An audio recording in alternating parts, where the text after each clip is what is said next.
అంజన హడావిడిగా పూజ సామాన్లు సర్దుతూ ఉంటుంది. బంటి అటూ ఇటూ తిరుగుతుంటాడు. ఒరే బంటి, అరటిపళ్ళు కొబ్బరికాయలు కడిగావా, లేక నీ మోహన్లాగా అలానే ఉంచావా? ఈరోజు శివరాత్రిరా, కాస్త శుభ్రంగా ఉండాలి. కడిగానమ్మగారు, సబ్బు పెట్టి మరీ కడిగాను. తలతల మెరిసిపోతున్నాయి. ఏంట్రా సబ్బు పెట్టావా? దేవుడికి పెట్టే పళ్ళకి సబ్బు పెడతారా ఎవరైనా? నీకు దండంరా బాబు, వెళ్ళి మళ్ళీ మంచినీళ్లతో కడుగు పో. అంతలో పక్కింటి మంగమ్మ ఎంట్రీ ఇస్తుంది. ఏమే అంజనా, పొద్దున్నే పనివాడి మీద అరుస్తున్నావు? శివరాత్రి పూట శివధ్యానం చేయాలి కాని ఈ అరుపులేంటి?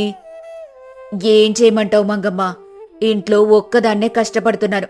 ఆ కోడలి పిల్ల ఇంకా లేవనే లేదు. ఈ కాలం పిల్లలు అంతేలే, పండగ లేదు పబ్బం లేదు. అదేంటంజనా అలా అంటావు? మీ కోడలు రోజా చాలా మోడర్న్ కదా. రాత్రి పార్టీలు, పొద్దున్నే లేట్గా లేవడాలు అలవాటే కదా. మన కాలంలో అయితే కోడి కూయక ముందే లేచి తలస్నానం చేసి దీపం పెట్టేవాళ్ళం. ఇప్పుడంతా బెడ్ కాఫీ బ్యాచు. అవును మంగమ్మ, నేను పొద్దున్నే 4 గంటలకి లేచి తలస్నానం చేశాను. తను మాత్రం ఇంకా ఏసీ గదిలో పడుకొనే ఉంది. అసలు ఈ రోజు ఉపవాసం ఉంటుందో లేదో ఆ శివుడికే తెలియాలి. అప్పుడే మెట్ల మీద నుండి రోజా దిగి వస్తుంది. ఫ్రెష్గా తయారై వస్తుంది. గుడ్ మార్నింగ్ అత్తయ్య. Good morning Mangamma aunty. ఏంటి పొద్దున్నే నా గురించి డిస్కషన్ నడుస్తున్నట్లుంది? అదేం లేదులే అమ్మాయి, ఈరోజు శివరాత్రి కదా, ఉపవాసం విషయం మాట్లాడుతున్నాం. నువ్వు ఉంటావా అని. అఫ్కోర్స్ ఆంటీ, నేను ఆల్రెడీ స్నానం చేసి పూజ గదిలో దీపం కూడా పెట్టేశాను. అత్తయ్య గమనించినట్లు లేరు. దీపం పెట్టావా? ఎప్పుడు? నేనిక్కడే ఉన్నా కదా. మీరు బంటితో అరటిపళ్ల గొడవలో ఉన్నప్పుడు పెట్టేశానత్తయ్య. అండ్ బై ద వే, ఈసారి జాగరణ ప్లాన్ అద్దరిపోయేలా చేశాను. ప్లానా? జాగరణకి ప్లాన్ ఏంటి? రాత్రంతా కూర్చొని ఓం నమ శివాయ అనుకోవడమే కదా. అబ్బో, అది ఓల్డ్ స్టైల్ అత్తయ్య. ఈసారి మనం జాగరణ మేడ మీద చేస్తున్నాం. ఏంటి మేడ మీద? అదేంటి మేడ మీద? నువ్వేం మాట్లాడుతున్నావే? శివరాత్రి జాగరణ అంటే దేవుడి గదిలో ఆ పరమేశ్వరుడి పటం ముందు కూర్చొని చేయాలి. ఈ మేడ మీద గాలికి కూర్చోవడమేంటి? అదేమన్నా పిక్నిక్ అనుకున్నావా? అత్తయ్య, కాస్త ప్రాక్టికల్గా ఆలోచించండి. మన పూజ గది ఎంత చిన్నది. 4 కూర్చుంటే ఊపిరి కూడా ఆడదు. పైగా ఈ మధ్య దోమలు ఎక్కువయ్యాయి. రాత్రంతా అక్కడ కూర్చుంటే భక్తి కన్నా దోమల్ని కొట్టడమే సరిపోతుంది. చూసావా అంజనా, అప్పట్లో మనం అడవుల్లో గుహల్లో తపస్సు చేసే ఋషుల గురించి విన్నాం. ఇప్పుడు ఏసీలు ఫ్యాన్లు లేకపోతే భక్తి రాదంట. కలికాలం. మంగమ్మ ఆంటీ, మీరు మధ్యలో పుల్లలు పెట్టకండి. అత్తయ్య వినండి, మేడ మీద నేను ప్రొజెక్టర్ సెటప్ చేయిస్తున్నాను. అందులో కైలాస దర్శనం, ఆదియోగి వీడియోలు ప్లే చేస్తాను. చల్లటి గాలి, పైన జాబిల్లి, ఎదురుగా పెద్ద స్క్రీన్ మీద శివుడు. అసలు కైలాసంలో ఉన్న ఫీలింగే వస్తుంది. నాకు ఆ ఫీలింగ్స్ అక్కర్లేదు. సంప్రదాయం ముఖ్యం. దేవుడి గదిలోనే అఖండ దీపం వెలిగించి అక్కడే కూర్చుంటాను. మేడ మీదకి నేను రానమ్మా. నా కొడుకు రాడు, మా ఆయన కూడా రాడు. అప్పుడే మామ శంకర్, రోజా భర్త సూర్య కూడా ఎంట్రీ ఇస్తారు. ఏంటే అంజనా ఆ గొడవ? పొద్దున్నే వీధంతా వినిపిస్తోంది. చూడండి మీ కోడలి వరస. జాగరణ మేడ మీద చేస్తాదట, ప్రొజెక్టర్ పెడుతుందట. అదేమన్నా సినిమా హాలా? భజన చేయాల్సింది పోయి బాతాకాని కొడతారేమో పైన. అమ్మా, రోజా చెప్పే దాంట్లో కూడా పాయింట్ ఉంది కదా. కింద గదిలో ఉక్కపోతగా ఉంటుంది, పైనైతే గాలి వస్తుంది. నేను కూడా పైన ల్యాప్టాప్లో వర్క్ చేసుకోవచ్చు. జాగరణ అంటే వర్క్ చేసుకోవడం కాదురా వెదవ, శివనామస్మరణ చేయడం. నువ్వు కూడా పెళ్లం మాటకి తలూపేస్తున్నావా? సూర్య సపోర్ట్ చేయడం కాదత్తయ్యా, లాజిక్ ఆలోచించండి. శివుడు ఎక్కడుంటాడు? కైలాసం మీద, అంటే ఎత్తైన ప్రదేశంలో, చల్లగా ఉండే చోట. మనం కూడా మేడ మీద, అంటే ఎత్తులో ఉంటే ఆ వైబే వేరు కదా. అంజనా, అమ్మాయి చెప్పేది బానే ఉంది కదా. మన పూజ గదిలో నాకు కాళ్ళు పట్టేస్తాయి. పైన అయితే కుర్చీ వేసుకుని కూర్చోవచ్చు. మీరు నోరు మూయండి. సందు దొరికితే చాలు కోడలికి సపోర్ట్ చేస్తారు. ఇవన్నీ కాదు, నాకు ధర్మ సందేహం ఉంది. ఆ పూజారి సుబ్బరాజు గారిని పిలుస్తాను. ఆయన ఏం చెప్పితే అదే ఫైనల్. మేడ మీద చేయొచ్చా లేదా అని శాస్త్రం అడుగుదాం. సరే అత్తయ్య, పిలవండి. ఆయనే నా ఐడియా సూపర్ అంటారు, చూడండి. అరగంట తర్వాత పూజారి సుబ్బరాజు వస్తాడు. అంజన నమస్కారం చేస్తుంది. హర హర మహాదేవ! ఏంటి అంజన గారు, అత్యవసరంగా కబురు చేశారు? శివరాత్రి ఏర్పాట్లెలా ఉన్నాయి? పంతులు గారు, మీరే మాకు దిక్కు. మా కోడలు ఒక కొత్త వింత ప్రతిపాదన తెచ్చింది. జాగరణ మేడ మీద చేయాలట. ప్రొజెక్టర్లు, స్పీకర్లు పెడుతుందట. ఇది సంప్రదాయమా, అపచారమా? మీరే చెప్పాలి. అంజన గుంబనంగా ఒక 500 రూపాయల నోటు పూజారికిస్తుంది. అపచారం, ఘోర అపచారం! జాగరణ అంటే గర్భగుడి లాంటి పూజ గదిలో జరగాలి. మేడ మీద అంటే ఆకాశం కింద ఏదో పిక్నిక్ లాగా. అది పద్ధతి కాదు అంజన గారు. శివుడికి కోపం వస్తుంది. చూసావా రోజా, పంతులు గారు ఏం చెప్పారో? పంతులు గారు, కాస్త ఇటు రండి. రోజా పక్కకి వెళ్లి పక్కనే ఉన్న కవర్లో నుంచి ఖరీదైన పట్టుపంచెలు చూపిస్తుంది. పంతులు గారు, ఈరోజు రాత్రి మా మేడ మీద ఏసీ, కూలర్లు పెట్టిస్తున్నాను. అలాగే మీకు స్పెషల్గా ఫ్రూట్ సలాడ్, బాదం పాలు ఏర్పాటు చేశాను.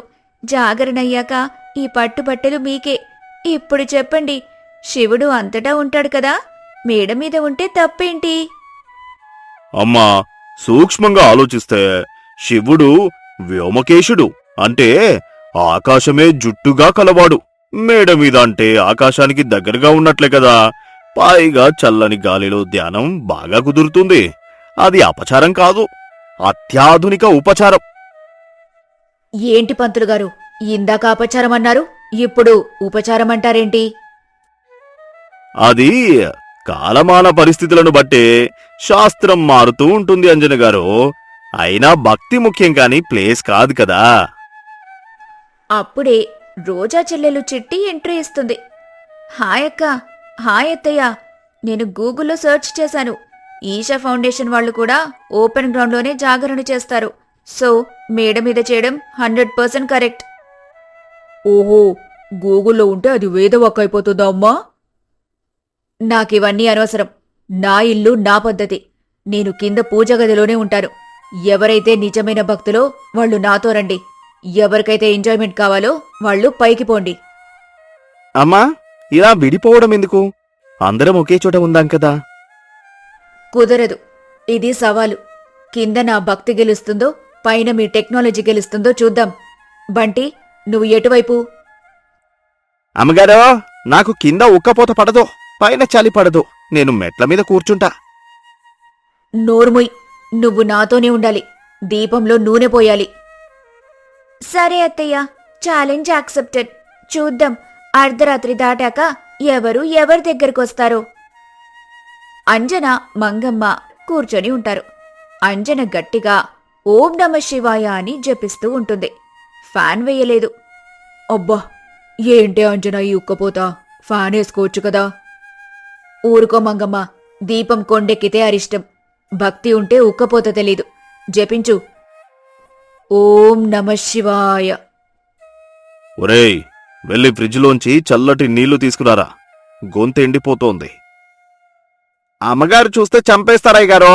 అయినా ఇందాక పైన రోజా గారు రోజు మిల్క్ చేస్తున్నారు. వాసన అదిరిపోతోంది. ఇది విన్న మంగమ్మ నాలిక తడుపుకుంటూ, రోజ్ మిల్కా? ఉపవాసంలో తాగొచ్చా? మంగమ్మ, నీ చిత్తం శివుడి మీదుందా, రోజ్ మిల్క్ మీదుందా? మేడ మీద రోజా, చిట్టి, సూర్య హాయిగా కుర్చీల్లో కూర్చొని ఉంటారు. ఎదురుగా ప్రొజెక్టర్లు శివతాండవ స్తోత్రం విజువల్స్ వస్తున్నాయి. చూసావా సూర్య, ఎంత పీస్ఫుల్గా ఉందో. కింద అత్తయ్య వాళ్ళు అనవసరంగా కష్టపడుతున్నారు. పాపం, నాన్నకి ఫ్రూట్ సలాడ్ అంటే ఇష్టం. కింద ఇబ్బంది పడుతున్నారో ఏంటో. నేనప్పుడే చెప్పాను రమ్మని, వారి ఈగో అడ్డొచ్చింది. అప్పుడే కింద నుండి శంకర్ మెల్లగా పైకి వస్తాడు, దొంగచాటుగా. అమ్మ రోజా, కాస్త ఆ ఫ్రూట్ సలాడు ఇటు ఇవ్వు తల్లి. కింద మీ అత్తగారి భజనలో నా ప్రాణం పోతోంది. రండి మావయ్య, ఇక్కడే కూర్చోండి. వద్దు వద్దు, ఆవిడకి తెలిస్తే నా తాండవం ఆడిస్తుంది. గిన్నెలో ఇవ్వు, తీసుకుని వెళ్తా. సమయం రాత్రి 12 గంటలు. కింద హాల్లో కరెంటు పోతుంది. అంతా చీకటి. అయ్యో, కరెంటు పోయిందేంటి? బంటి, కొవ్వొత్తులు తీసుకొనిరా. అవి ఎక్కడ ఉన్నాయో తెలియదమ్మగారు. చీకట్లో కాలు తగిలితే పడిపోతాను. అంజనా, కిటికీలోంచి చూడు, పైన మేడ మీద వెలుగు కనిపిస్తోంది. వాళ్ళు ఇన్వర్టర్ కనెక్షన్ పెట్టుకున్నట్టున్నారు. ఉంటే ఉండని, మనకు ఈ దీపం వెలుగే చాలు. నా వల్ల కాదంజనా, దోమలు కుడుతున్నాయి, చెమటలు పోస్తున్నాయి, పైగా ఆకలి వేస్తోంది. నేను పైకి వెళ్తున్నా. రోజా రోజ్ మిల్క్ ఇస్తానంది. మంగమ్మ లేచి చెకచెక మెట్లు ఎక్కేస్తుంది. మంగమ్మ, నువ్వు కూడానా? ఛీ, స్నేహితురాలు అనుకున్నానే. అమ్మగారు, నాక్కూడా భయంగా ఉంది. ఆ మూల ఏదో శబ్దం వస్తోంది. దెయ్యమేమో. శివరాత్రి రోజు దయ్యాలు రావురా వెదవ. అంతలో బౌబౌమని కుక్కల అరుపులు. కిటికీ దగ్గర ఏదో పిల్లి దూకిన శబ్దం వస్తుంది. అంజన ఉలిక్కి పడుతుంది. అంజనా, మంగమ్మ వెళ్ళిపోయింది. బంటి వణుకుతున్నాడు. నేను కూడా పైకి వెళ్దామా? అక్కడ ప్రొజెక్టర్ వెలుగు ఉంది. దేవుడి పాటలు వినిపిస్తాయి. అంటే నా భక్తి ఓడిపోయిందా? సంప్రదాయం ఓడిపోయిందా? ఓడిపోవడం కాదు అంజనా, కాలం మారింది. భక్తిని కష్టంగా కాకుండా ఇష్టంగా మార్చుకుందాంరా. పైన కూడా శివుడి పాటే కదా పాడుతున్నారు. అంజన మెల్లగా మెట్లెక్కి పైకి వస్తుంది. వెనుక శంకర్, బంటి ఉంటారు. పైన వాతావరణం చాలా ఆహ్లాదకరంగా ఉంటుంది. ఆదియోగి విగ్రహం వీడియో స్క్రీన్ మీద వస్తుంది. రండత్తయ్యా, మీకోసమే వెయిటింగ్. ఈ కుర్చీ మీదే. అంజన చుట్టూ చూస్తుంది. పంతులుగారు ఒక పక్క నిద్రపోతున్నారు. సూర్య, చిట్టి పాట పాడుతున్నారు. నేను ఓడిపోయాననుకుంటున్నావా రోజా? అయ్యో అత్తయ్యా, ఇది గెలుపోటముల ఆట కాదు. మనమంతా ఒకే కుటుంబం. కింద మీరు ఒక్కరే ఉంటే ఆ శివుడికి కూడా బోరు కొడుతుంది. అందరం కలిసి ఉంటేనే కదా పండగ. నిజమేనే, కింద ఉక్కుపోతతో నా మనసు దేవుడి మీద లగ్నం కాలేదు. ఎప్పుడు తెల్లవాడుతుందా అనిపించింది. కాని ఇక్కడ ఈ చల్లగాలి, ఈ పాటలు నిజంగా కైలాసంలో ఉన్నట్టే ఉంది. అమ్మగారు, మరి నాకు రోజు మిల్క్. ముందు శివుడికి దండం పెట్టుకోరా, తర్వాత తాగుదోగాని. అందరూ నవ్వుతారు. రోజా అత్తయ్య పక్కన కూర్చుంటుంది. రోజా, వచ్చే సంవత్సరం కూడా జాగరణ మేడ మీదే చేద్దాం. కాని ప్రసాదాలు మాత్రం నేనే చేస్తాను. ఈ ఫ్రూట్ సలాడ్లు నాకు సరిపోవు. నాకు పులిహోర కావాలి. డన్ అత్తయ్య, పులిహోరతో పాటు పిజ్జా కూడా ఆఫర్ చేద్దాం. శివుడు మోడర్న్ కదా, అడ్జస్ట్ అయిపోతాడు. అందరూ గట్టిగా నవ్వుతూ హర హర మహాదేవ, శంభో శంకర అని అరుస్తారు. పద్ధతులు మారొచ్చు, కాని భక్తి మారకూడదు. ప్లేస్ ఏదైనా మనసు లగ్నం చేయడం ముఖ్యం. సంప్రదాయాన్ని గౌరవిద్దాం, మార్పుని ఆహ్వానిద్దాం. అందరికీ మహాశివరాత్రి శుభాకాంక్షలు. అందరికీ నమస్కారం. కొత్త జీవితం 2వ భాగానికి మీరు చూపించిన ఆదరణకు ధన్యవాదాలు. అమెరికా నుంచి వచ్చిన వసుధ తన అత్తగారైన సుశీల కొత్తిమీర పిచ్చికి, మన అంజనా గారి కొత్తిమీర పిచ్చికి వ్యతిరేకంగా ఒక ప్లాన్ వేస్తానని రోజాకు మాటిచ్చింది. ఆ ప్లాన్ ఏంటి? అది ఫలించిందా? లేక ఈ కొత్తిమీర సామ్రాజ్యంలో రోజా బ్రతుకు శాశ్వతంగా పచ్చబడిపోయిందా? తెలుసుకోవాలని మీరంతా ఎంతో ఉత్కంఠగా ఎదురుచూస్తున్నారని మాకు తెలుసు. ఇక ఈ ఆఖరి నవ్వుల భాగంలోకి వెళ్దాం. రోజా వసుధను ఆశగా చూసింది. వసుధ అమెరికా నుండి వచ్చింది. ఖచ్చితంగా ఈ కొత్తిమీర సమస్యకు ఏదైనా శాస్త్రీయమైన పరిష్కారం చూపిస్తుందని రోజా గట్టిగా నమ్మింది. వసుధ, ఏంటి ఆ ప్లాన్? త్వరగా చెప్పు. మా అత్తయ్య మళ్ళీ నన్ను కొత్తిమీర తేవడానికి పంపించొచ్చు. కూల్ రోజా, ఈ పాతకాలం వాళ్ళని డీల్ చేయడానికి సైన్స్ వాడాలి. మనం కొత్తిమీర ఎలర్జీ నాటకమాడాలి. ఎలర్జీనా? అవును, నేనిప్పుడే గూగుల్లో చదివాను. సిలెంట్రోటాక్సిసిటీ అని ఒకటి ఉంటుంది. అదే మనం వాడబోయే అస్త్రం. అమ్మా, దొరికింది. సిలెంట్రోటాక్సిసిటీ. ఈ పదం వింటేనే మా అత్తగారికి సగం భయం వేస్తుంది. నా అమెరికన్ వసుధ, నువ్వు గ్రేట్. రేపు ఉగాది కదా, మా అత్తయ్య మీ అత్తయ్య ఇద్దరూ మీ ఇంట్లోనే ఉంటారు. రేపే మన ప్లాన్ అమలు చేద్దాం. సరే వసుధ, నువ్వు నా పాలిట దేవతలా వచ్చావు. రోజా ఆ కొత్తిమీర కట్టను పట్టుకుని మనసులో మాత్రం రేపటి విముక్తి గురించి కలలు కంటూ ఆనందంగా ఇంటికి నడిచింది. మరుసటి రోజు ఉగాది. రోజా పండగ కదా అని ఉదయాన్నే లేచి వాకిలి తుడుద్దామని బయటికొచ్చింది. కాని వాకిలి గుమ్మం చూసి ఆమె అక్కడే గడ్డ కట్టుకుపోయింది.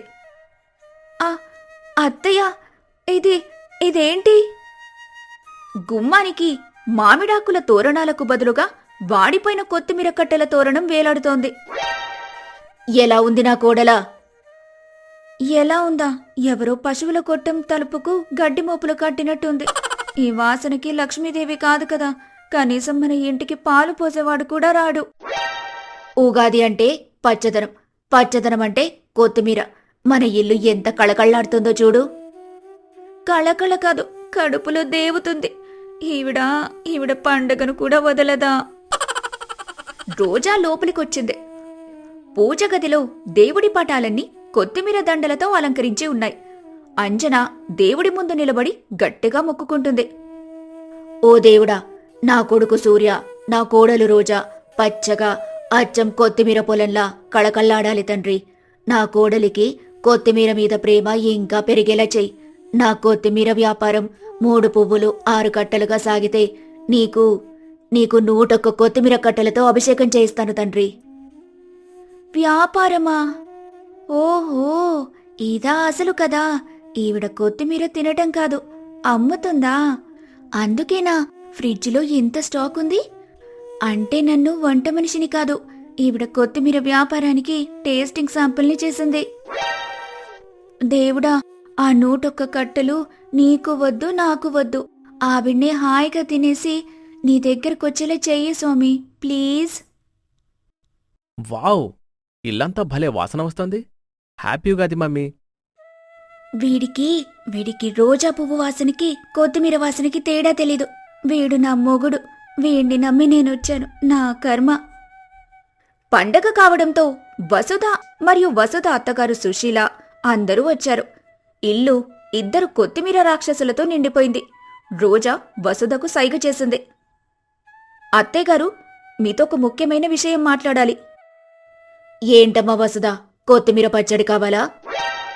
కాదత్తయ్యా, ఇది కొత్తిమీర గురించే. నేను అమెరికాలో ఒక పెద్ద డాక్టర్ని కలిశాను. డాక్టరా? ఎందుకు? సిలంట్రోటాక్సిసిటీ గురించి తెలుసుకోవడానికత్తయ్యా. సిలం ఏంటది? అంటే కొత్తిమీరను ఎక్కువగా తింటే అది విషంగా మారుతుందట. ఏంటి? అవును, కొత్తిమీర ఎక్కువగా తింటే ముందు జ్ఞాపక శక్తి తగ్గుతుందట. ఓసి పిచ్చిదానా, జ్ఞాపక శక్తి తగ్గితే మేం కొత్తిమీర పచ్చడి ఎలా చేయాలో మర్చిపోతాం. అందుకే మేము జ్ఞాపక శక్తి పెరగడానికే కొత్తిమీర తింటున్నాం. అవును, పొద్దున్నే కొత్తిమీర రసం తాగితే బ్రెయిన్ చురుగ్గా పనిచేస్తుంది. అది మాత్రమే కాదత్తయ్యా, స్కిన్ పచ్చగా మారిపోతుందట. నిజమా? ఎంత మంచిది. పసుపు రాసుకోక్కర్లేదు, పచ్చగా బంగారంలా మెరిసిపోతాం. అయ్యో, ఇది పెడిసి కొడుతుంది. ఈవిడకి బంగారం రంగుకి కొత్తిమీర రంగుకి తేడా తెలియటం లేదు. వసుధా, ఏదైనా గట్టిగా చెప్పు. అత్తయ్యా, ఇది నరాల బలహీనతకు దారితీస్తుందట. మనుషులు. ఆగు, నా కోడలు రోజాను చూడు, పొద్దున్నుంచి నీరసంగా ఉంది. ఎందుకో తెలుసా? కొత్తిమీర తినడం వల్ల? కాదు, కొత్తిమీర సరిగ్గా తినకపోవడం వల్ల. నేనా సరిగ్గా తినంది? ఈ వారం రోజుల్లో నేను తిన్న కొత్తిమీరతో 1 ఎకరం పొలం వేయొచ్చు. ఈ అమెరికా గాలి సోకి ఈ పిల్ల కూడా చెడిపోయింది. మీ ఇద్దరికి ఇప్పుడు అసలైన మందు కావాలి. సుశీల, పద. అంజన, సుశీల ఇద్దరూ వంటగదిలోకి వెళ్లారు. 10 నిమిషాల తర్వాత 2 పెద్ద గ్లాసులతో బయటకొచ్చారు. ఆ గ్లాసుల్లో చిక్కటి ముదురు ఆకుపచ్చ రంగులో ఏదో భయంకరమైన రసముంది. బాబోయ్, ఇది పచ్చి కొత్తిమీరను మిక్సీలో వేసి ఫిల్టర్ చేసినట్టుంది. ఇది కాషాయం కాదు, విషం. తాగు వసుధా. అత్తయ్య, వద్దు, నాకు ఎలర్జీ. ఎలర్జీనా? ఈ కొత్తిమీర కషాయం తాగితే ఉన్న ఎలర్జీ, లేని ఎలర్జీ అన్నీ పారిపోతాయి. తాగు. వసుధ రోజా వైపు నిస్సహాయంగా చూసింది. నన్ను చూడకే తల్లి, నన్నే ఆ గ్లాసుడు తాగమంటే నేనిక్కడే స్పృహ తప్పి పడిపోతాను. నీ సిలిండ్రో ప్లాన్ నా కొంప ముంచింది. వసుధ ముక్కు మూసుకొని ఒకే గుక్కలో తాగేసింది. అంజన రోజాకు ఇంకో గ్లాసెస్తూ, రోజా నువ్వు కూడా తాగు. రోజా కూడా ఆ నరకాన్ని అనుభవించింది. ఎలా ఉంది తల్లి? వసుధ కళ్ళు పెద్దవి చేసి ఏదో కొత్త శక్తి వచ్చినట్టుగా, అత్తయ్యా. ఏమైందే? ఇది ఇది చాలా బాగుంది. నాకు నాకు చాలా ఫ్రెష్గా అనిపిస్తోంది. ఏంటి, ఇది కూడా ఫిరాయించిందా? నా ఆఖరి ఆశ, నా అమెరికా నక్క ఈ కొత్తిమీర గడ్డికి అమ్ముడుపోయిందా? అత్తయ్య, ఇంకొంచెముందా? ఉంది తల్లి. ఆ రోజు రోజా ఓడిపోయింది. వసుధ ఆ ఇద్దరు అత్తగార్ల కొత్తిమీర సైన్యంలో కొత్త సేనాధిపతిలా చేరిపోయింది. రోజా, నువ్వు చాలా లక్కీ. రోజు ఇంత ఫ్రెష్ కొత్తిమీర తినొచ్చు. నేను 50 కట్టలు పార్సల్ తీసుకెళ్తున్నాను. అక్కడ సిలిండ్రో బర్గర్స్ చేసమ్ముతాను. All the best. రోజా ఒంటరైపోయింది. తన చుట్టూ ఉన్న ప్రపంచం మొత్తం కొత్తిమీరమయం అయిపోయింది. 6 నెలల తర్వాత రోజా వంటగదిలో చాలా సంతోషంగా పాటలు పాడుకుంటూ వంట చేస్తోంది. రోజా, ఈరోజు కొత్తిమీర పప్పు చేశావా? వాసన అదిరిపోతుంది. రోజా గర్వంగా, పప్పు మాత్రమే కాదండి, కొత్తిమీర ఇడ్లీ, కొత్తిమీర వడ, కొత్తిమీర పాయసం, ఇంకా స్పెషల్గా మీకోసం కొత్తిమీర కాఫీ కూడా చేశాను. కొత్తిమీర కాఫీ? నా కోడలు బంగారం, నన్ను మించిపోయింది. ఏం చేస్తాం, తప్పులేదు. Survival of the fittest. ఈ కొత్తిమీర నరకంలో బ్రతకాలంటే నేనే కొత్తిమీర రాక్షసిగా మారాలి. ఇప్పుడు ఈ కొత్తిమీర సామ్రాజ్యానికి మా అత్తగారు మహారాణి అయితే నేనే యువరాణిని. ఆ పచ్చివాసన ఇప్పుడు నాకు ఇష్టమైన పర్ఫ్యూమ్. ఈ కథ ఇక్కడితో సమాప్తం. కొత్తిమీర పిచ్చితో మొదలైన ఈ కథ రోజా కూడా ఆ పిచ్చిలో పడిపోవడంతో సుఖాంతం. కాదు, కొత్తిమీర అంతమైంది. ఈ కథ మీకు నచ్చినట్టయితే దయచేసి మా వీడియోని లైక్ చేసి మీ అభిప్రాయాల్ని కామెంట్స్లో తెలియచేయండి.